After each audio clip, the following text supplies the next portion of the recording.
ഭൂമിയിൽ നമുക്ക് വിശ്വസിക്കാൻ പ്രയാസം തോന്നുന്ന ചില സ്ഥലങ്ങളുണ്ട്. ഈ നീലഗ്രഹത്തിന്റെ വന്യതയും ഭാവനയും അലിഞ്ഞു ചേരുന്ന ദേശങ്ങൾ. ധൈര്യപൂർവ്വം അത് തേടിപ്പോകുന്നവർക്കായി ആമസോൺ കാത്തിരിക്കുന്നു.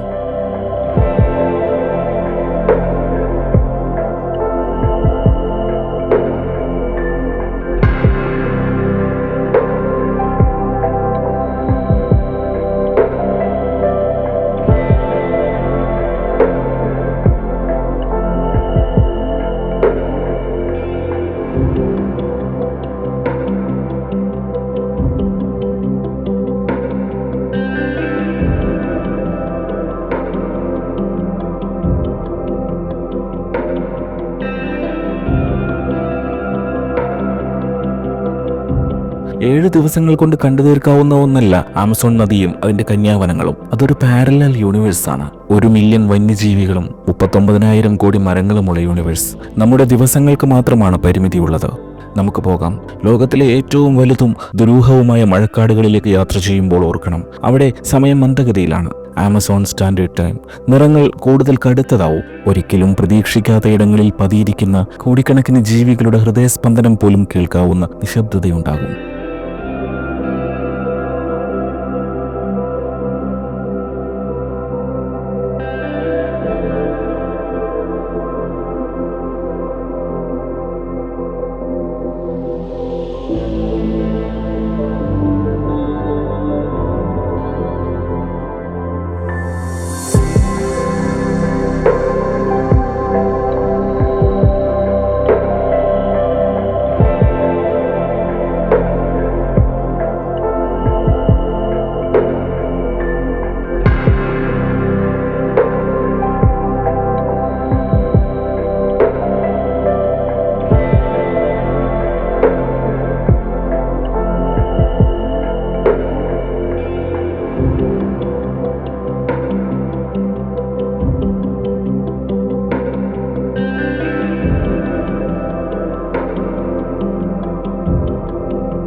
ഒന്നാം ദിവസം ആമസോണിന്റെ മനസാക്ഷി സൂക്ഷിപ്പുകാരിയായ മനോസ് പട്ടണത്തിലാണ് നമ്മൾ എത്തി നിൽക്കുക. ആമസോണിലേക്കുള്ള യാത്രകളെല്ലാം ആരംഭിക്കുന്നത് ഇവിടെ നിന്നാണ്. ആമസോൺ നിശബ്ദതയിൽ പൊട്ടിമുളയ്ക്കുന്ന നദിയല്ല, അത് തുടങ്ങുന്നത് മനോസിലാണ്. കൊളോണിയൽ കാലഘട്ടത്തിൽ റബ്ബർ എന്ന വെളുത്ത പൊന്ന് തേടിയെത്തിയ യൂറോപ്യൻ പ്രഭുക്കന്മാരുടെയും നദീപര്യവേക്ഷകരുടെയും സ്വപ്നങ്ങളിൽ കൊത്തിയെടുത്ത നഗരമായ മനോസെ. അവിടെ തെരുവിൽ കാലുകുത്തുന്ന നിമിഷം മുതൽ ആമസോൺ ശ്വാസകോശത്തിലേക്ക് കയറും. മഴക്കാടിന്റെ അന്തരീക്ഷ ഈർപ്പം കൊഴുത്ത് ശുദ്ധമായ ഓക്സിജൻ കൊണ്ട് ശ്വാസം മുട്ടിക്കും. കാട് നിങ്ങളെ ആലിംഗനം ചെയ്യാൻ തയ്യാറെടുക്കും പോലെ.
മനോസിൽ ആമസോൺ തിയേറ്ററിൽ അലഞ്ഞു തിരിയുക. മഴക്കാടിന് നടുവിൽ ധിക്കാരത്തോടെ നിൽക്കുന്ന ഒരു കൊട്ടാരമാണിത്.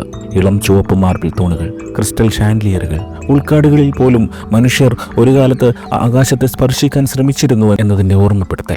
മനോസിലെ ഹാർബറിൽ വള്ളങ്ങൾ മരത്തട്ടുകളിൽ താളാത്മകമായി ഒഴുകി നടക്കുന്നു. തെരുവിൽ തിളക്കമുള്ള ചുവന്ന ഡ്രാഗൺ ഫ്രൂട്ടുകളും വാഴപ്പഴങ്ങളും നിറഞ്ഞിരിക്കും. അന്തരീക്ഷത്തിൽ പേരയ്ക്കയുടെയും ശുദ്ധമായ മഴക്കാടിന്റെയും സുഗന്ധം. പോണ്ടാനിഗ്ര ബീച്ചിൽ സൂര്യൻ അസ്തമിക്കുമ്പോൾ ഉരുകിയ ഓറഞ്ച് നിറമുള്ള ആകാശത്തിന് താഴെ റിയോ നീഗ്രോ നദി തിളങ്ങുന്നത് കാണാം. നമ്മളെ കാട്ടിലേക്ക് പോവുകയാണ്. ഇന്ന് വിശ്രമിക്കുക. ആമസോണിന് നിങ്ങളെക്കുറിച്ച് വലിയ പദ്ധതികളുണ്ട്.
രണ്ടാം ദിവസം പുലർച്ചയോടെ തന്നെ ഒരു ഗൈഡഡ് ടൂർ ബോട്ടിൽ നിങ്ങൾ കയറിയിരിക്കും.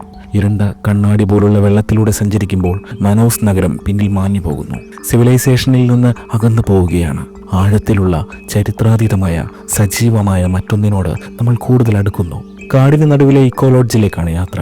അവിടെ നിന്നാണ് ആമസോൺ പര്യവേക്ഷണങ്ങൾ ഏകോപിപ്പിക്കപ്പെടുന്നത്. സ്പീഡ് ബോട്ട് പച്ച നിറമുള്ളൊരു തിണ്ടിൽ തട്ടി നിൽക്കും. അവിടെ നിന്ന് ഇടുങ്ങിയ വനപാതകളിലൂടെ ഒരു 4x4 വാഹനത്തിലാവും യാത്ര.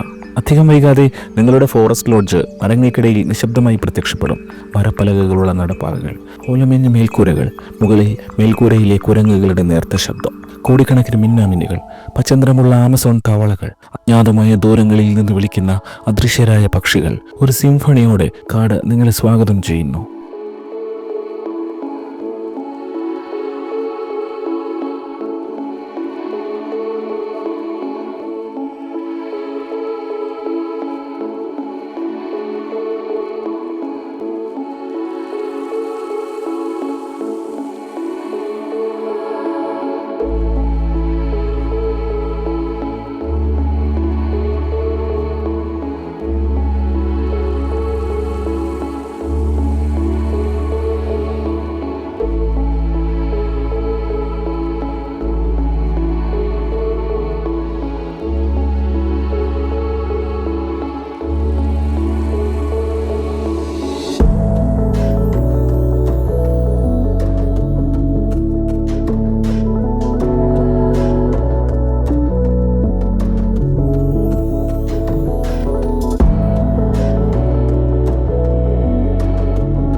ഉച്ചസൂര്യൻ പടിഞ്ഞാറേക്ക് ചായുമ്പോൾ പച്ചയുടെ കയോസിലേക്ക് കയറിപ്പോകാം. കാടിന്റെ അടിത്തറ മൃദുവാണെന്ന് നിങ്ങൾ കാണും. ദശലക്ഷക്കണക്കിന് വർഷങ്ങളായി കാടിൽ വീണടിഞ്ഞ് പാളികളായി കിടക്കുന്ന പായൽ സമുദ്രത്തിലൂടെയാണ് കാട്ടിൽ നിങ്ങൾ നടക്കുന്നത്. ആമസോണിൽ ആദ്യ ദിനം ഔഷധച്ചെടികൾ പരിചയപ്പെടുത്തലാവും ഉണ്ടാവുക. കാട്ടിൽ എല്ലാ സസ്യങ്ങൾക്കും ഒരു ഉദ്ദേശമുണ്ട്. എല്ലാ ഇലകളും മരുന്നാണ്. ആമസോൺ കാട് മനുഷ്യന്റെ ഓർമ്മകളെക്കാൾ പഴക്കമുള്ള പൂർണ്ണതയോടെ രൂപകൽപ്പന ചെയ്തതാണ്.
രാത്രിയാവുമ്പോൾ ആമസോൺ നദിയിലേക്ക് ഇറങ്ങണം. നക്ഷത്രങ്ങൾ ചിതറിക്കിടക്കുന്ന ആകാശത്തിന് താഴെ ഒരു കനോയിൽ ഒഴുകാം. കൈമൻ സ്പോട്ടിംഗ് എന്നാണ് അതിന് പേര്. ചീങ്കണ്ണികളെ കാണാൻ പോകൽ. ഗൈഡ് വെള്ളത്തിലേക്ക് ഫ്ലാഷ് ലൈറ്റ് പ്രകാശിപ്പിക്കുമ്പോൾ 2 ചുവന്ന പൊട്ടുകൾ നിങ്ങൾക്ക് നേരെ തിളങ്ങും. കൈമൻ്റെ കണ്ണുകൾ. ആമസോണിൽ ഭയത്തിന് പോലും വശ്യതയുണ്ടെന്ന് നമ്മൾ അറിയും.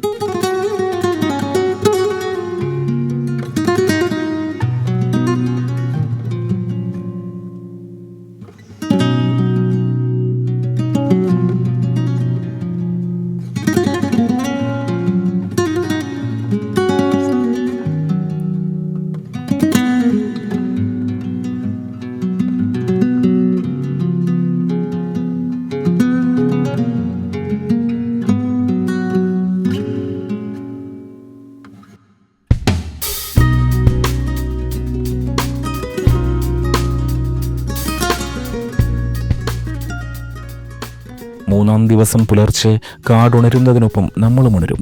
ആമസോണിലെ ദശലക്ഷക്കണക്കിന് പക്ഷികളുടെ ചിലമ്പൽ ട്രാവൽ ലോഡ്ജിന്റെ മേൽക്കൂരയിലൂടെ മഴ പോലെ പെയ്തിറങ്ങുന്നു. ചുവന്ന മക്കാവോ പക്ഷികൾ ഇണകളായി ഒഴുകി നീങ്ങുന്നു. ഒരിക്കലും തനിച്ചു പറക്കാത്ത, ജീവിതകാലം മുഴുവൻ ഒന്നിച്ചു നിൽക്കുന്ന പ്രണയികൾ. ടുകാൻ പക്ഷികളുടെ വലിയ കൊക്ക് പ്രഭാത വെളിച്ചത്തിൽ തിളങ്ങും. സ്കാർലറ്റുകൾ ഭയമില്ലാതെ കയ്യിൽ വന്നിരിക്കും. ഇന്ന് കാടിനുള്ളിലെ ആദ്യ ആക്ടിവിറ്റി റിവർ സഫാരിയാണ്. ഒരു ബോട്ട് നമ്മളെ ശാന്തമായ നദീഹൃദയത്തിലേക്ക് കൊണ്ടുപോകും. അവിടെ ആമസോണിൽ മാത്രമുള്ള ഐതിഹാസികമായ പിങ്ക് റിവർ ഡോൾഫിനുകളെ കാണാം. ചെറുദ്വീപുകളിൽ ഇറങ്ങാം. ഗൈഡുമാർ പറയുന്നത് അതേപോലെ അനുസരിക്കണം. കാടും പാമ്പുകളും ഇണചേർന്ന് ചുരുണ്ട് കിടക്കുകയാവും. ഉച്ചകഴിഞ്ഞ് ആമസോണിലെ ഒരു ആദിമ ഗോത്ര ഗ്രാമത്തിലേക്ക് പോകാം. ടുകാനോ ഗോത്രക്കാരുടെ ഗ്രാമമാണിത്. തൂണുകളിൽ ഉയർത്തിയ മരവീടുകൾ. നമ്മുടെ ഒരു ദിവസം അവർക്ക് 2 ദിവസങ്ങളാണ്. അത്ര പതുക്കെയാണ് കാടിന് നടുവിലെ ഈ സമൂഹത്തിന് ജീവിതം മുന്നോട്ട് പോകുന്നത്. രാത്രിയിൽ ആമസോണിന്റെ സിംഫണി ഉച്ചസ്ഥായിയിലാവുമ്പോൾ ഒരു ക്യാമ്പ് ഫയറിന് ചുറ്റുമിരിക്കുക.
നാലാം ദിവസം ആമസോണിന്റെ മറ്റൊരു അത്ഭുതത്തിന് തയ്യാറെടുക്കാം.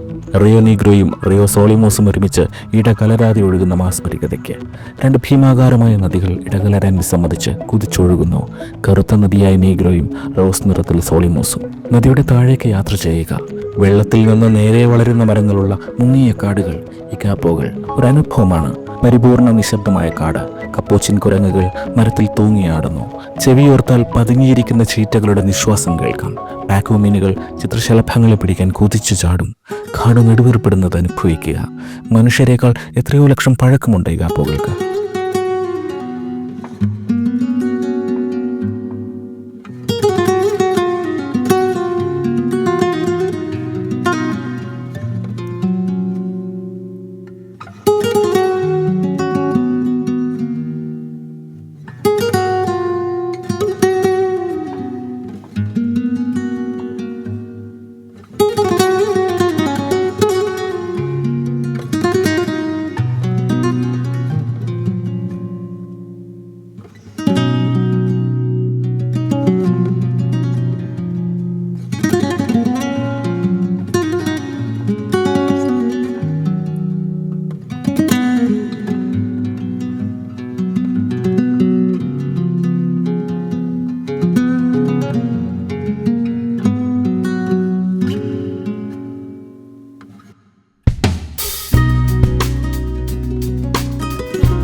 അഞ്ചാം ദിവസം പിരാനുകളെയും അനാക്കൊണ്ടകളെയും കാണാനുള്ള യാത്രയാണ്. പ്രഭാതത്തിൽ മഴക്കാടിൻ്റെ ഞരമ്പുകളിലൂടെ ബോട്ട് പുറപ്പെടും. ശാന്തമായ തടാകത്തിലേക്ക് ഗൈഡ് ഒരു മുളവടിയിടും. നിമിഷങ്ങൾക്കകം നിരവധി വെള്ളി മിന്നലുകൾ വെള്ളത്തിൽ പ്രത്യക്ഷപ്പെടും. പിരാനകളെ ഫീഡ് ചെയ്തും ചിത്രങ്ങളെടുത്തും ആ കൂർത്തുമൂർത്ത പല്ലുകളുടെ ഭീകരത കണ്ടിരിക്കുക. കാടിനുള്ളിലെ ജനുവരി ഇക്കോളജിക്കൽ പാർക്കിൽ ഭീമാകാരമായ ആമസോണിയൻ വാട്ടർ ലില്ലികൾ കാണാം. കുറച്ചു മുന്നിലേക്ക് പോയാൽ അനാക്കൊണ്ടകൾ പുളയ്ക്കുന്ന ഉൾക്കാടിലെത്താം. ഉച്ച കഴിഞ്ഞ് നീഗ്രോ നദിയിൽ നീന്താം. അവിടെ പിരാനകളില്ലാത്ത സ്ഥലം ഗൈഡുമാർക്കറിയാം. വൈകിട്ട് നൈറ്റ് സഫാരി പുറപ്പെടാം. നമുക്കെന്നല്ല, മനുഷ്യവംശത്തിന് തന്നെ ഇനിയും തിരിച്ചറിയാനാവാത്ത നൂറുകണക്കിന് ജീവികൾ നിങ്ങളെ കൗതുകത്തോടെ നോക്കിയിരിക്കുന്ന ഇരുണ്ട കാട്ടിലേക്ക്.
ആറാം ദിവസമാകുമ്പോഴേക്കും ആമസോൺ നിങ്ങൾക്ക് പരിചിതമായി തോന്നും. കാട്ടിലെ ഒരു മൃഗ പുനരധിവാസ കേന്ദ്രം സന്ദർശിക്കാം.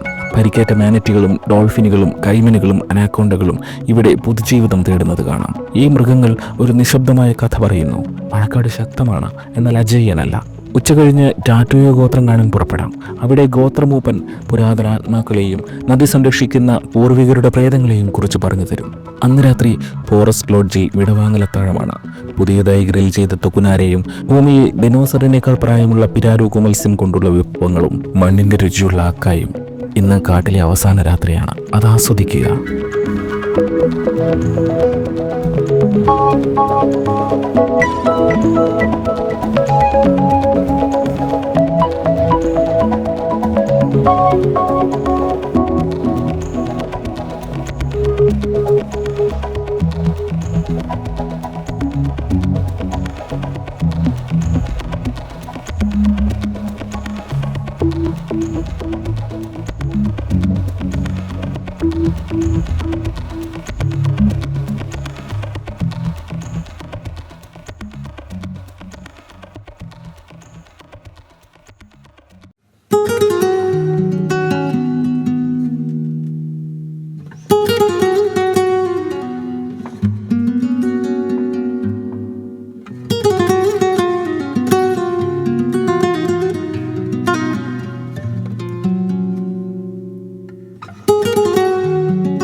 അവസാന ദിനം കാട് സൗമ്യമായതായി തോന്നും.